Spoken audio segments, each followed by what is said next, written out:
Use the Nespresso coffee machine DeLonghi. Ensure that there's water supply over here.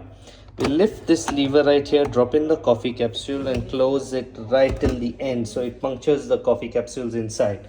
Then you can select the coffee you wanted, either a small Nespresso cup or a big cup.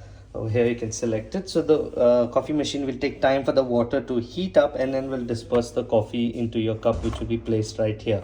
Once you're done with this, just lift the lever up so the empty or used coffee capsule falls into the compartment right here. So you can lift this out and then chuck it out.